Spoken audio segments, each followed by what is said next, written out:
Ramadan Mubarak. And Mansour, thank you for your introduction. And thank you also for your earlier service in the United States Marine Corps. And to Dr. Yunus, President Chowdhury, Mr. Dibba, and everybody who's part of this mosque in this community, thank you for the invitation to be here with you to celebrate Ramadan. I'd also like to acknowledge Baltimore County Police Chief Robert McCullough and other members of the Baltimore County Police who are here, because I think all of us know that maintaining strong police-community relations requires an ongoing effort, requires ongoing communication and understanding, and that helps move us toward our common objective of both a safe and inclusive community. So I salute the partnership that you have here. I'm also very proud to partner with the vibrant Muslim community in Maryland and around the country as we address pressing common challenges of the day and we work to build a more perfect union, not only in this special month, but every month.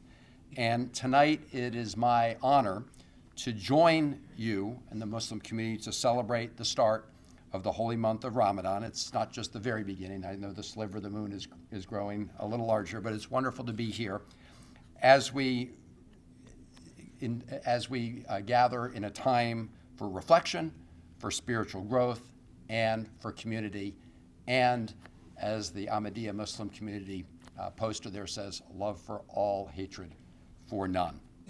The month of Ramadan indeed serves as a poignant reminder for individuals from diverse backgrounds to unite, to reflect on our common humanity, and to practice kindness and generosity. It's in that spirit I also welcome members here from the Jewish and Christian communities who have joined in this evening's interfaith dinner. Ours is a country of many faiths, and Ramadan teaches us that we are all one people. Our humanity transcends those religious boundaries. The almost 3.5 million Muslims in America, including, of course, the members of the Ahmadiyya community, have added rich diversity and strength to our country, our state, and our community. In times of war and of peace, Muslim Americans have stood shoulder to shoulder with their fellow citizens. Over 4,400 Muslims currently serve on active duty, and an additional 2,300 serve as selected reserve personnel in the American Armed Forces. And Muslim Americans are making a positive difference in every facet of American society, from architecture to the arts to business to culture, government, law, medicine, the military, religion, and sports, and so much else. Your contributions have helped and are continue to help shape our nation. I have been proud to co-sponsor legislation along with my friend and colleague, Senator Booker, to acknowledge the contributions of the Muslim community by establishing a Muslim American Heritage Month, and that would be observed every January. And I hope we can all work together to get that passed and that important recognition. As the Muslim community in America continues to grow, so of course does its influence. We continue to mark some significant firsts for the Muslim American community. Just in the last 3 years, the United States Senate, where I'm proud to represent Maryland, we've confirmed Dilawar Saeed as Deputy Administrator of the Small Business Administration. He is now the highest ranking Muslim official in the U.S. government. It should not have been as hard to confirm him as it was, and I'm glad we got the job done, and he needs to be the first of many higher ranking Muslim Americans in the United States government. We also confirmed the first Muslim American federal judge in U.S. history, Zahid Qureshi, who now sits in the District Court, U.S. District Court in New Jersey. He was soon followed by Nusrat Chowdhury, who we confirmed as a federal judge in New York, making her the first female Muslim American to hold that distinction.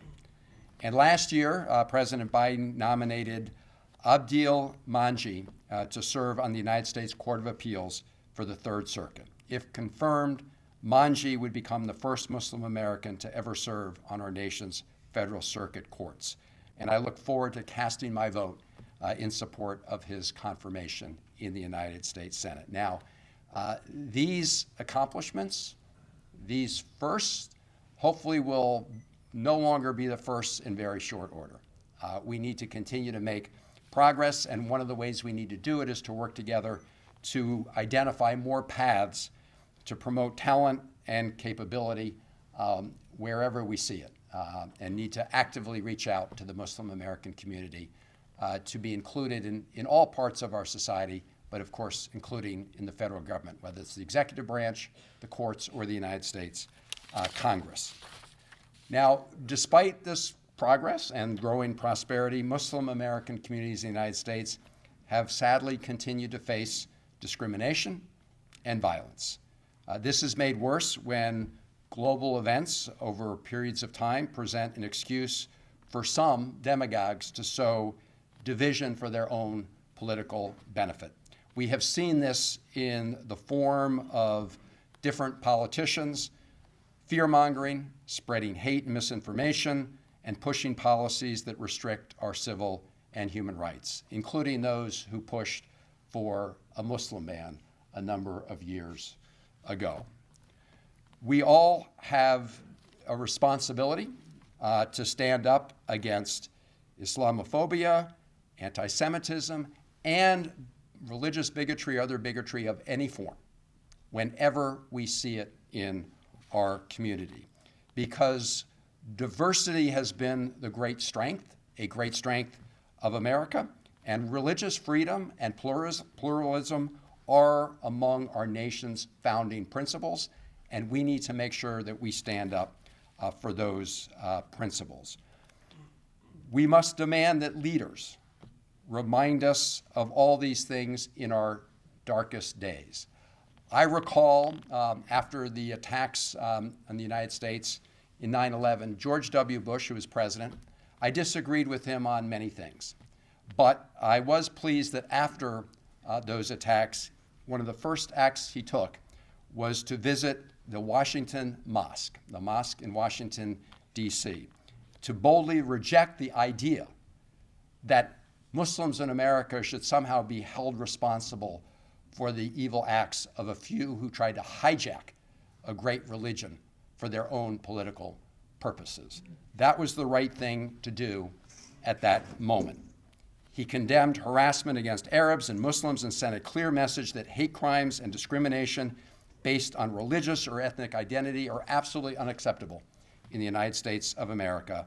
And he worked to assure Muslim Americans that they were a part of the fabric of the United States. And yet I will say that despite those efforts that he made at that time, America fell short on that promise. For many Muslim Americans, the post-9/11 period remains a haunting chapter, marked by discrimination and profiling based solely on appearance or faith. We must do better. We cannot make the same misguided choices today. Upholding the principles of equality and justice for all demands that we actively resist biased policies wherever they surface within our institutions. While we have not experienced a recent attack on our homeland, we are experiencing a traumatic moment for people of all faiths, a moment when we need to find our common humanity. The long-standing conflict in the Middle East has cast a shadow of suffering and trauma for generations and in the hearts of many. This current chapter began on October 7th with Hamas's horrific attack, killing over 1,200 people and taking some 250 Israeli hostages. As I've said repeatedly, Israel has the right to defend itself from these attacks. I've also said that a just war must be fought justly. And as if we look at what's happening right now in Gaza, with the level of suffering from Palestinian civilians and innocent people, we recognize that we are witnessing a humanitarian catastrophe. And in fact, if you talk to international humanitarian organizations, international NGOs who have operated worldwide for decades, they will tell you that they've never seen a more terrible humanitarian situation in such a short period of time, so much loss of life. So for weeks, international organizations warned of impending starvation, and in fact, we have now for months been witnessing not impending starvation, but starvation, including the death by starvation now of over 20 children. I support all the efforts to try to get more humanitarian assistance to the people in Gaza. I support the president's call for airdrops. I support the president's call for a temporary port. But I also have said repeatedly that we need to insist that all the crossings be available to bring in humanitarian assistance. And I have said repeatedly that the Netanyahu government needs to do more to allow that humanitarian assistance into Gaza. And I've called upon President Biden to use all his influence and instruments of power to address the humanitarian crisis that we're witnessing right now in Gaza. As we witness this terrible moment, the terrible attacks on Israel of October 7th, the terrible humanitarian crisis in Gaza right now, we have to find a way to bring it to an end. And this is why I have called for a long time now for a ceasefire and a release of the hostages. We need to put an end to the suffering of all people in the area, and that is the way to do it. Ceasefire and release of the hostages. Beyond that, this immediate crisis, and clearly our focus must be on ending the suffering and getting the hostages returned to their families. We do, I hope, need to do everything in our power to identify some light at the end of this very dark tunnel. And I have said for a very long time that the only way to ensure long-term peace, security, and stability in the region is to make sure that we pursue a two-state solution. An Israel that can live in security and know its people are safe, but also a state and homeland for the Palestinian people where they can live in dignity and security themselves.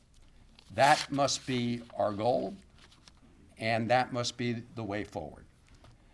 Let me also say that here at home, people from all faiths and backgrounds are experiencing the emotion and pain of this moment. We are once again witnessing a disturbing and dangerous rise in Islamophobia, as well as anti-Semitism, here at home and around the world. Since the Hamas attacks on Israel of October 7th, we have been confronted with deeply disturbing examples of this hatred. Wadi al-Fayumi was a 6-year-old Palestinian-American boy. He was murdered in Chicago, a victim of a hate crime, murdered because of his Palestinian Muslim identity. 3 college students of Palestinian descent were shot in an unprovoked attack in Vermont. One of those is now a paraplegic.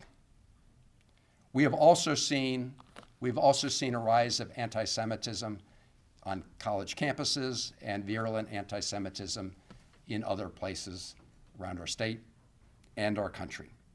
And we have to come together here as people united by common bonds of humanity to say, this must stop. This is unacceptable. Nobody should be suffering from discrimination or hate, and we must put an end to those. We must stand up and confront those who do so and try to tear us apart based on race or religion or other forms of discrimination.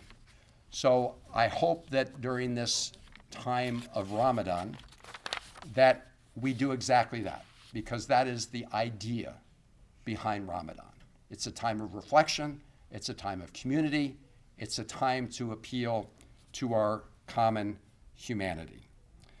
So I want to thank this community, the mosque, and the leadership, and all of you for the invitation to be here.